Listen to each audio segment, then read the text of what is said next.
Assalamualaikum students. My name is Sadia Khurram. I am your chemistry teacher. आज हम लोग start करेंगे chapter number 12 which is about aldehydes and ketones. हम लोग start करने जा रहे हैं इस टॉपिक 12.1. आज के हमारा पहला टॉपिक है इस चैप्टर का. सबसे पहले हम ये देखते हैं कि जो कार्बोनाइल कंपाउंड्स हैं ये क्या चीज़ होते हैं.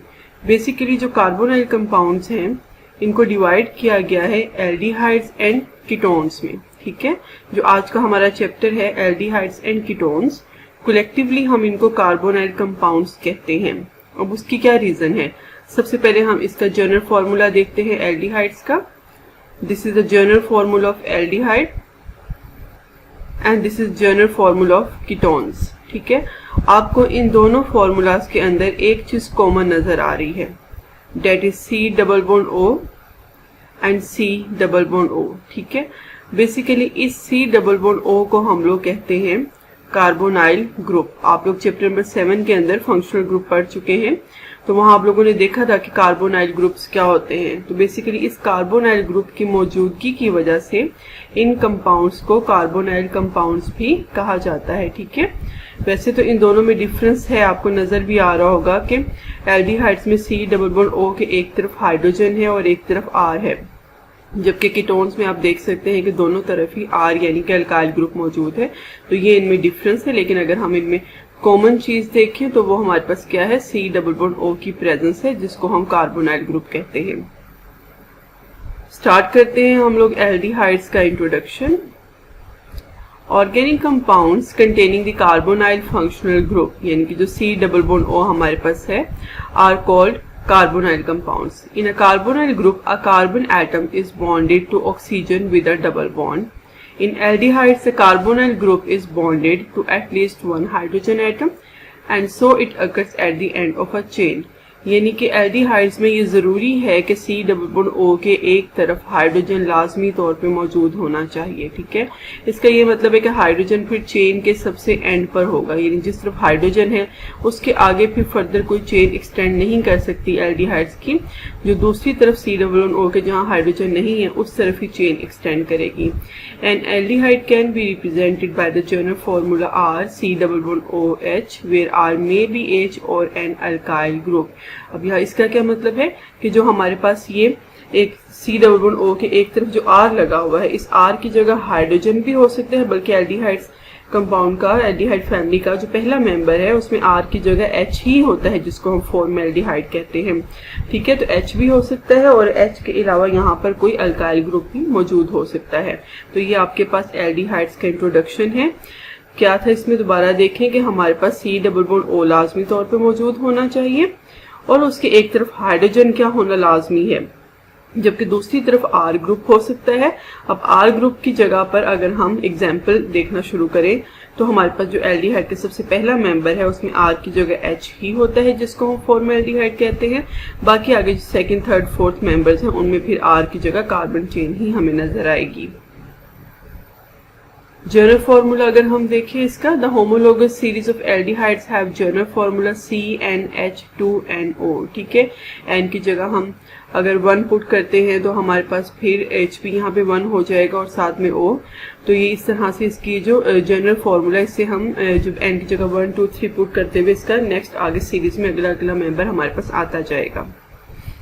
अक्रस में हम देखते हैं कि नेचर के अंदर जो एल्डिहाइड फंक्शनल ग्रुप है हमारे पास, वो हमें किस किस चीज में नजर आता है.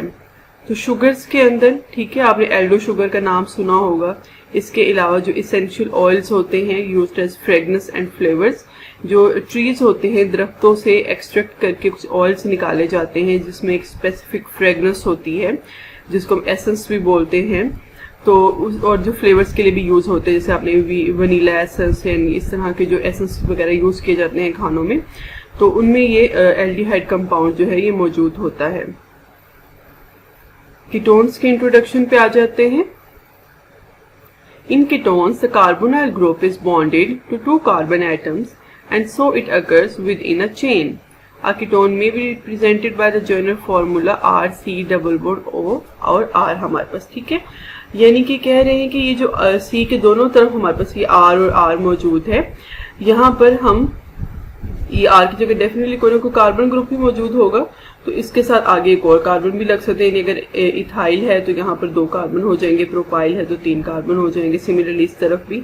तो हम कह सकते हैं कि ये जो आर हैं ये हमारे पास विद इन अ चेन मौजूद होंगे सारे के सारे। इसका जर्नल फॉर्मूला भी हमारे पास सेम ही है। The homologous series of ketones have journal formula CnH2NO।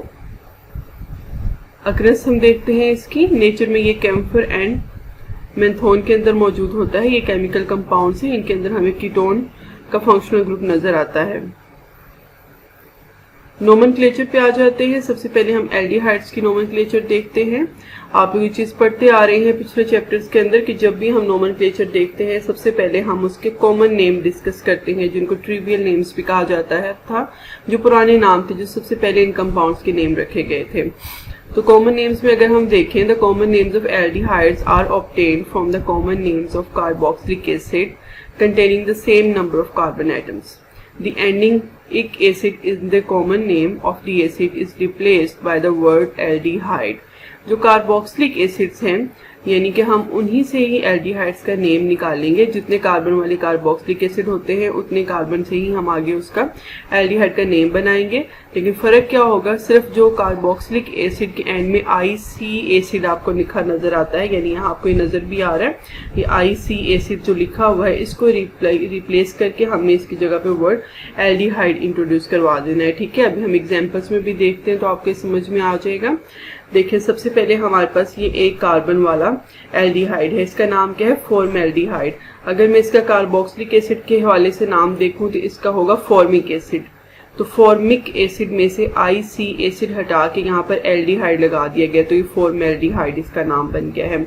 अब 2 कार्बन आ गए, यहाँ 1 कार्बन था ना, अब ये 2 कार्बन आ गए। ठीक है, तो 2 कार्बन की वजह से एसिटेल्डिहाइड है। इसका नाम कहाँ से निकला, एसिटिक एसिड से। अगर आप देखो तो CH3C डबल बॉन्ड O, और अगर H की जगह OH लगा दिया जाए तो ये एसिटिक एसिड बन जाता है। ठीक है, तो एसिटिक एसिड का बस OH हटा के यहाँ पर H लगा दिया गया, और उस OH हटाने की वजह से IC एसिड भी हटा के एल्डिहाइड लगा दिया, तो ये नाम क्या बन गया है, acetaldehyde.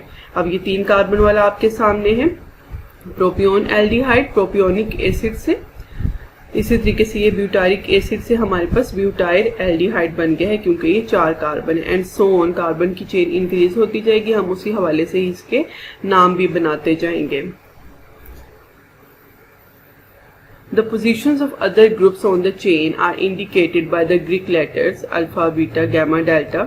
Lettering start on the carbon adjacent to the carbonyl group। ठीक है, जो दूसरे साथ में मेंबर्स लगे होंगे हम उनके साथ, जैसे यहाँ पे सपोज दैट Br लगा होता तो हम कहते हैं अल्फा ब्रोमो। ठीक है, हम शुरू में ये ऐड कर देते। तो इस तरह से इनके और जो नंबरिंग है वो हम कहाँ से शुरू करेंगे, हम इस कार्बन से शुरू नहीं कर सकते, हमने इस C डबल बॉन्ड O वाले 7 वाले कार्बन से हमने अल्फा बीटा की नंबरिंग स्टार्ट करनी है। Now IUPAC names देखते हैं एल्डिहाइड की। The IUPAC names of aldehydes are derived from the names of alkanes having the same number of carbon atoms. The letter E in the name of the alkane is replaced with al. The position of the other groups on the chain are indicated by using numbers. Numbering start from the carbonyl carbon. Aromatic aldehydes are not given IUPAC names। ठीक है, आप लोग वाकिफ हैं, पिछले 2-3 chapter से आप लोग IUPAC नेम देखते आ रहे हैं, तो सेम ऑलमोस्ट वही यहाँ पे प्रोसीजर है, कोई खास फर्क नहीं है इनकी नंबरिंग का और इनके नेमिंग का। एग्जाम्पल्स में देख लेते हैं। सबसे पहले हमारे पास ये 1 कार्बन है, तो नंबरिंग करने की जरूरत नहीं है, तो इसका नाम क्या हो गया है, मेथनल। क्यों, क्योंकि 1 कार्बन वाले को हम मीथेन कहते हैं, हमने इनके नेम जो है वो अल्केन से ड्राइव करने हैं। 1 कार्बन वाले अल्केन को मीथेन कहते हैं, तो सिर्फ मीथेन के एंड से ई हटाया, अगर आप स्पेलिंग्स में देखो तो ई हटा के उसकी जगह अल लगा दिया, तो ये मेथनल बन गया आपका। ठीक है, सिमिलरली 2 कार्बन वाले को हम इथेन कहते हैं, तो इथेन के एंड से ई हटाकर वहां पर एथनल बन गया है, एयर लगा दिया है। सिमिलरली हैविंग 3 कार्बन्स को प्रोपेनल कहा गया। अब इसमें यहाँ पर आपने किस बात पे ध्यान देना है कि जो C डबल बॉन्ड O वाला कार्बन है इसको काउंट करना है, इसको काउंट किए बगैर हम नंबरिंग इसकी नहीं करेंगे। ठीक है, अब यहाँ पे आप देखो 1, 2, 3 एंड 4 तो नंबरिंग हमने कहाँ से शुरू की है, चेन क्योंकि अब साइड पर एक एक्सटेंड कर रही है तो हमने इस कार्बन के पास से नंबरिंग करनी है। C+O वाले को नंबर 1 जाएगा, दूसरे वाले को हमने 2, 3 एंड 4, तो इसका नाम हो गया है 2-क्लोरोब्यूटेनॉल। और ये हमारे पास बेंजल्डिहाइड है क्योंकि ये एरोमेटिक ग्रुप है और एरोमेटिक ग्रुप्स को IUPAC के जरिए नेम नहीं किया जाता है। नोमेनक्लेचर देख लेते हैं हम कीटोन्स की। सबसे पहले कीटोन्स के भी कॉमन नेम्स देखते हैं। The common names of ketones are obtained by separately writing the names of alkyl groups attached to the carbonyl carbon.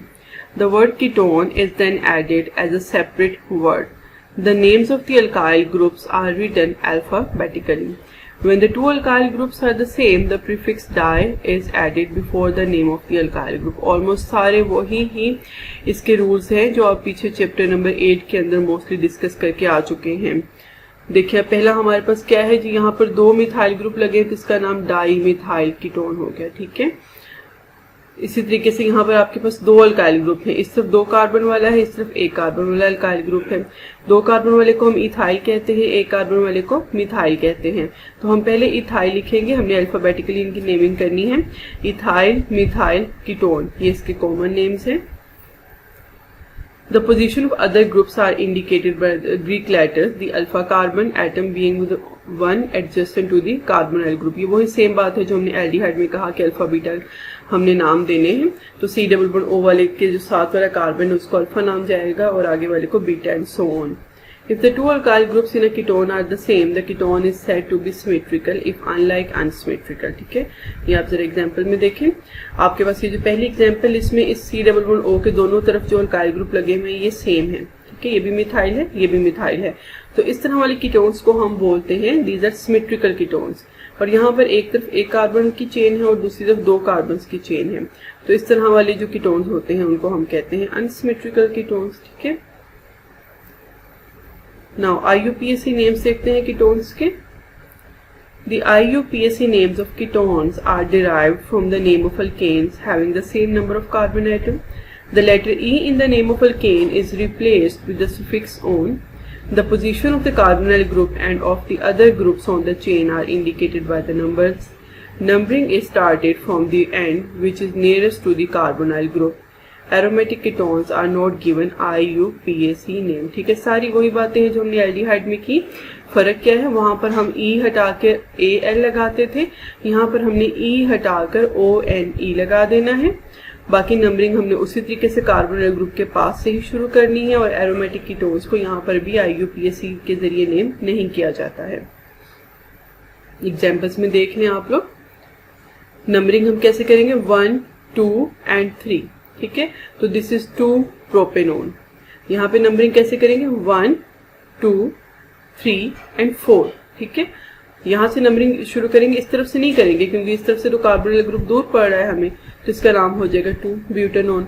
ये हमारे पास क्योंकि एरोमेटिक ग्रुप लगा हुआ है C6H5, तो इसका हम IUPAC के जरिए नेम नहीं देंगे, तो इसको सिंपल हम कॉमन नेम से विच इज एसिटोफिनोन, इसी के नाम से ही ये रिकॉग्नाइज किया जाता है। Now we start the preparations of aldehydes and ketones. अब स्टार्ट करते हैं हम लोग preparations of aldehydes and ketones. Aldehydes obtained by the oxidation of primary alcohols. Ketones are prepared by the oxidation of secondary alcohols. Ketones and acetaldehyde are also prepared by the hydration of alkynes। ठीक है, ये reaction आप लोग chapter number 8 के अंदर reactions of alkyne में addition of water ये reaction पढ़ चुके हैं, जो थर्ड वन प्रिपरेशन है। तो अभी जो हम डिस्कस करने जा रहे हैं वो हम करेंगे एल्डिहाइड्स और कीटोन्स की preparation primary and secondary alcohol से। हम देखेंगे कि इनकी प्रिपरेशन कैसे हो सकती है। सबसे पहले हम फॉर्मेल्डिहाइड की, जिसको फॉर्मेलिन भी कहा जाता है, इसकी प्रिपरेशन देखते हैं। सबसे पहले हम देखेंगे इसका laboratory method. Formaldehyde is prepared in the laboratory by passing a mixture of methyl alcohol, यानी मिथाइल अल्कोहल अब यहाँ पे प्राइमरी अल्कोहल है, vapors and air over platinized asbestos और कॉपर और silver catalyst at 300 degree centigrade. ये reaction देखें आपके सामने, मिथाइल अल्कोहल है। अब इससे हमारे पास क्या आ रहा है, फॉर्मेल्डिहाइड। ठीक है, अब यहाँ पे आपने जरा ध्यान से देखना है, इसकी ऑक्सीडेशन हो रही है ऑक्सीडेशन बेसिकली यहाँ पे हम देखेंगे कि रिमूवल ऑफ हाइड्रोजन होनी है हमारे पास। क्या होगा कि इस जो हमारे पास ये कार्बन है, इस कार्बन में से एक H निकल जाना है हमारे पास, ठीक है। इस कार्बन से एक H निकल गया, तो देखो इस कार्बन के पास कितने H रह गए, 2, एक ये और एक ये, ठीक है। अब इस O के साथ से भी H निकल जाना है, तो जब इस कार्बन और O के साथ से एक एक H निकलेगा तो इस कार्बन और O के दरमियान में जो पहले सिंगल बॉन्ड था वो कन्वर्ट हो जाएगा हमारे पास डबल बॉन्ड के अंदर, ठीक है। तो ये चीज़ आप लोग पहले भी सीख चुके हैं कि जब भी हम एलिमिनेशन करते हैं, जब भी कोई भी 2 एटम रिमूव होंगे तो वो 2 एटम क्या करेंगे, अपना एक एक इलेक्ट्रॉन लेकर यहाँ से निकलेंगे, एक एक इलेक्ट्रॉन वो वहीं छोड़ जाएंगे। तो जब वो एक एक इलेक्ट्रॉन यहाँ छोड़ेंगे, जिन 2 एटम से निकले हैं वहीं पर ही छोड़ के जाएंगे, यानी ये हाइड्रोजन कार्बन से निकला है तो इसलिए हमने इलेक्ट्रॉन कार्बन के पास छोड़ जाना है, और ये जो है हाइड्रोजन ऑक्सीजन से निकला है तो इसलिए अपना एक इलेक्ट्रॉन ऑक्सीजन के पास, यानी बेसिकली कार्बन और ऑक्सीजन के दरमियान में एक एक इलेक्ट्रॉन और आ जाना है। तो इस तरीके से डबल बॉन्ड बन जाएगा और साथ में जो यहाँ से H निकलेंगे उस ऑक्सीजन के साथ मिलकर वाटर बना के यहाँ से एलिमिनेट हो जाएंगे। देखिए इसका procedure, setup the apparatus as shown in the figure. ये पूरा apparatus दिखाया गया है। Air is drawn through methyl alcohol with the help of a suction pump. Methyl alcohol is oxidised to gaseous formaldehyde which is absorbed in water, ठीक है। पहले methyl alcohol की oxidation करके उससे गैसियस फॉर्म में फॉर्मेल्डिहाइड प्रिपेयर कर ली जाती है, फिर उसको बाद में वाटर के अंदर डिसॉल्व किया जाता है। The resulting mixture is called formalin.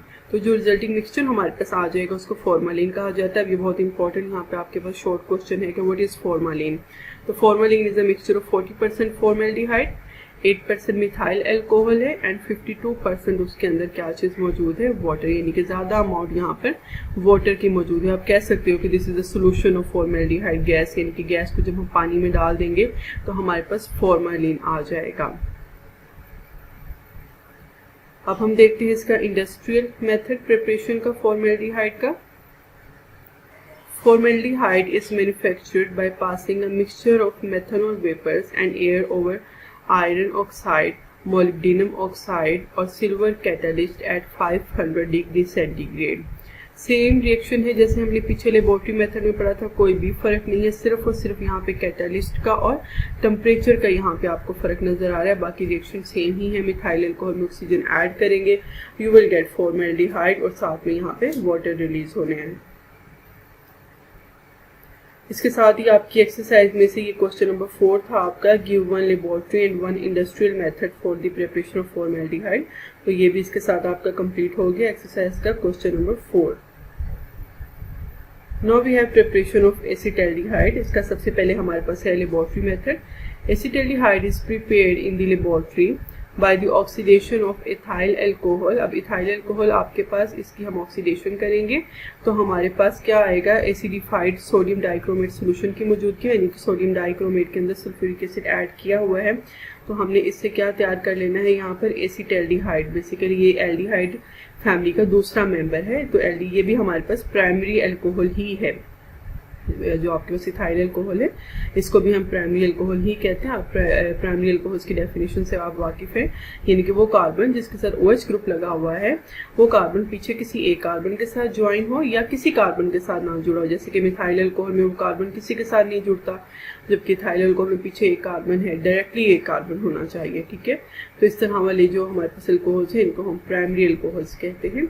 Reaction ये भी उसी तरीके से, इसमें जब ऑक्सीजन ऐड करेंगे तो आपके पास क्या होगा, इस कार्बन से एक हाइड्रोजन निकलेगा और एक हाइड्रोजन इस ऑक्सीजन से निकल जाएगा। आपके पास देखिए इस कार्बन के पास से एक हाइड्रोजन निकल के पीछे CH रह जाएगा, इस O से भी H निकल जाएगा तो ये O रह जाएगा, तो ये CHO बन जाएगा, ठीक है। और आपके पास वाटर सा रिलीज हो जाएगा। तो this is the laboratory method for the preparation of acetaldehyde. इसकी भी फिगर बहुत सिंपल है, बहुत सिंपल प्रोसीजर है। Mixture of ethyl alcohol and sodium dichromate solution is run into boiling dilute sulphuric acid. Immediately a vigorous reaction takes place and the acetaldehyde formed in liquid state is immediately distilled off। फौरन ये reaction होगा, sulphuric acid जैसे ही add करेंगे आपके acetaldehyde prepare हो जाएगा और वहां से उसको डिस्टिल करके साइड पे कर लिया जाएगा। This prevents the oxidation of acetaldehyde to acetic acid. ये क्यों जल्दी किया जाता है, ताकि क्योंकि ऑक्सीजन तो वहां पर मौजूद है, तो ऐसा ना हो कि एसिटाल्डिहाइड से फौरन से ही एसिटिक एसिड बन जाए। Ethyl alcohol remains in the solution until it is oxidised. Ethyl alcohol solution में ही रहेगा जब तक कि पूरा का पूरा ऑक्सीडाइज नहीं हो जाता। Pure acetaldehyde is obtained by the redistillation. बार बार उसकी डिस्टिलेशन करके हम प्योर एसिटाल्डिहाइड वहाँ से सेपरेट कर सकते हैं, यानी कि उसके अंदर मजीद कोई अल्कोहल ना हो, सारा का सारा एसिटाल्डिहाइड ही हो हमारे पास। एसिटाल्डिहाइड की प्रिपरेशन का ही हमारे पास एक सेकंड मेथड है। Acetaldehyde can also be prepared by the dry distillation of a mixture of calcium salt of formic acid and acetic acid. अब dry distillation is the same as destructive distillation, यानी कि हमने यहाँ इसकी distillation करनी है in the absence of air। तो हमारे पास जो सॉल्ट है वो कौन कौन से यूज़ किए जा रहे हैं? कैल्शियम का सॉल्ट इस्तेमाल करना है, फॉर्मिक एसिड का एंड एसिटिक एसिड का, यानी कि बेसिकली जो फॉर्मिक एसिड और एसिटिक एसिड को रिएक्शन करवाया जाएगा इनका कैल्शियम हाइड्रोक्साइड के साथ, यानी कि दोनों एसिड्स है ना, तो जब इनका बेस के साथ रिएक्शन करवाएंगे तो हमारे पास सॉल्ट आ जाएंगे। ये देखें, ये आपके पास पहला जो है ये फॉर्मिक एसिड का सॉल्ट है, calcium salt of formic acid है, यानी कि इसका फॉर्मिक एसिड का कैल्शियम हाइड्रोक्साइड के साथ रिएक्शन करवाया था तो हमारे पास ये सॉल्ट आ गया। इसी तरीके से एसिटिक एसिड का जब कैल्शियम हाइड्रोक्साइड के साथ रिएक्शन करवाया तो आपके पास ये वाला सॉल्ट आ गया है। अब इन दोनों का आपस में इनको हीट किया जाएगा इन दी एब्सेंस ऑफ एयर, हमने इसका प्रोसेस लेके चलना है, तो हमारे पास बदले में एसिटाल्डिहाइड आ जाएगा एंड कैल्शियम कार्बोनेट यहाँ से सेपरेट हो जाएगा। ठीक है, यानी आप दो मोलिक्यूल है कैल्शियम कार्बोनेट के, यानी एक कैल्शियम कार्बोनेट यहाँ से निकलेगा CaCO3 और एक CaCO3 आपके पास यहाँ से निकलेगा और पीछे हमारे पास जो आ जाएगा वो एसिटाल्डिहाइड आ जाएगा। नाउ इंडस्ट्रियल मेथड देख लेते हैं for the preparation of acetaldehyde. Acetaldehyde is prepared industrially by air oxidation of ethylene using palladium chloride catalyst with a cupric chloride promoter। Catalyst भी है और फिर जो क्यूप्रिक क्लोराइड है वो भी रिएक्शन को तेज करने के लिए और ज़्यादा प्रमोट करने के लिए हम इस्तेमाल करेंगे यहाँ पर। तो देखिए आपके पास इथेन, जिसका एथलीन कॉमन नेम है, ऑक्सीजन ऐड करेंगे, कैटलिस्ट ऐड करेंगे तो आपके पास एसिटाल्डिहाइड प्रिपेयर हो जाएगा। This is the industrial method. देख रहे हैं आप लोग, हम लोग सबके अंदर पहले उसका एक लेबोरेटरी मेथड देख रहे हैं जिसे मैं फॉर्मेल्डिहाइड में देखा, एंड सिमिलरली फिर हमने उसका एक एक इंडस्ट्रियल मेथड भी देखा है प्रिपरेशन का। ये भी आपकी एक्सरसाइज से क्वेश्चन नंबर 6 है, give one laboratory and one industrial method for the preparation of acetaldehyde. तो आपका ये वाला जो क्वेश्चन है एक्सरसाइज का ये भी इसके साथ कवर हो गया। Now last we have preparation of acetone, यानी हमारे कीटोन की प्रिपरेशन हम देखने लगे हैं। Acetone is prepared by the dry distillation of calcium acetate. यहाँ पर भी ड्राई डिस्टिलेशन है, ये कैल्शियम एसीटेट है, यानी कि एसिटिक एसिड का कैल्शियम सॉल्ट है। तो जब हम उसको हीट करेंगे we will get acetone and calcium carbonate यहाँ से अलग हो जाएगा। रिकैपिचुलेशन पे आ जाते हैं। सबसे पहले हम लोगों ने नोमेनक्लेचर देखी एल्डिहाइड्स एंड कीटोन्स की। ठीक है, एल्डिहाइड्स और कीटोन्स की नोमेनक्लेचर में हमने दोनों तरीके देखे। पहले हमने उसके कॉमन नेम्स देखे एंड देन हम लोगों ने डिस्कस किए IUPAC नेम्स। अब कॉमन नेम्स में हमने क्या देखा था कि कॉमन नेम्स में जो एल्डिहाइड्स के कॉमन नेम्स थे उसमें था कि जो हमारे पास कार्बोक्सिलिक एसिड्स हैं उन्हीं से ही हमने एल्डिहाइड्स के कॉमन नेम निकाले थे। जैसे फॉर्मिक एसिड से फॉर्मेल्डिहाइड, हमने IC एसिड को हटा के उसकी जगह एल्डिहाइड ऐड कर दिया था। ठीक है, एसिटिक एसिड से एसिटाल्डिहाइड। फिर उसी तरीके से हमने कीटोन्स के कॉमन नेम देखे। कीटोन्स के कॉमन नेम में हमने क्या देखा कि हमने सिर्फ जो अल्काइल ग्रुप्स हैं उनके सेपरेटली नाम लिखने हैं और फिर उसके एंड पे हम लोगों ने कीटोन ऐड कर दिया, जैसे ethyl methyl ketone, dimethyl ketone. ठीक है, देन हम लोगों ने IUPAC नेम्स देखे। एल्डिहाइड्स एंड कीटोन्स दोनों के जो IUPAC नेम्स थे वो अल्केन से ही डिराइव किए गए थे। अल्केन्स में से अगर हमने E हटाकर उसकी जगह AL लगा दें तो वो हमारे पास एल्डिहाइड्स के IUPAC नेम बन जाएंगे, और अगर हम अल्केन के एंड से E हटाकर O लगा दें ONE तो वो हमारे पास कीटोन्स के IUPAC नेम्स बन जाते हैं। और फिर अगर हम एरोमेटिक एल्डिहाइड्स एंड कीटोन्स की बात करें तो उनको IUPAC नेम्स नहीं दिए जाते, उनके सिर्फ और सिर्फ कॉमन नेम्स ही होते हैं। देन हम लोगों ने डिस्कस किया जी प्रिपरेशन ऑफ फॉर्मेल्डिहाइड। सबसे पहले हमने उसका लेबोरेटरी मेथड देखा। लेबोरेटरी में हमने देखा कि अगर हम मिथाइल अल्कोहल के अंदर ऑक्सीजन ऐड करते हैं प्लेटिनम एस्बेस्टोस की मौजूदगी में 300 डिग्री सेंटीग्रेड तक उसको गर्म करेंगे तो हमारे पास फॉर्मेल्डिहाइड आ जाएगा। एंड इंडस्ट्रियल मेथड में भी उसी तरीके से मोलिब्डेनम ऑक्साइड और आयरन ऑक्साइड कैटलिस्ट इस्तेमाल किए हैं। 500 डिग्री सेंटीग्रेड टेम्परेचर है। उसी तरीके से मिथाइल अल्कोहल की ऑक्सीडेशन करेंगे, we will get the formaldehyde. Then we discussed preparation of acetaldehyde. उसके अंदर हमने पहले लेबोरेटरी मेथड देखा। लेबोरेटरी मेथड में हमने देखा कि अगर हम इथाइल अल्कोहल के अंदर ऑक्सीजन ऐड करते हैं, एसिडिफाइड सोडियम डाइक्रोमेट का सोल्यूशन लेना है तो हमारे पास एसिटाल्डिहाइड आ जाएगा। उसका एक और मेथड था जिसमें हमने देखा कि अगर हम calcium salt of formic acid and acetic acid लेते हैं, उसकी ड्राई डिस्टिलेशन करते हैं, उसको हीट करते हैं in the absence of air, we will get acetaldehyde and calcium carbonate, हमारे पास बाई प्रोडक्ट्स आ जाएंगे। Then we discussed preparation of acetaldehyde industrial method. वो हमने इथेन से उसकी प्रिपरेशन देखी। इथेन में अगर ऑक्सीजन ऐड करते हैं, सोडियम क्लोराइड है एंड क्यूप्रिक क्लोराइड है, अगर हम इसका रिएक्शन करवाते हैं तो we will get the acetaldehyde. Then we discussed preparation of acetone. उसके लिए हमने कैल्शियम एसीटेट यानी कि एसिटिक एसिड का कैल्शियम सॉल्ट लिया, उसको हीट किया, ड्राई डिस्टिलेशन जिसको कहते हैं in the absence of air, तो हमारे पास एसीटोन आ गया था।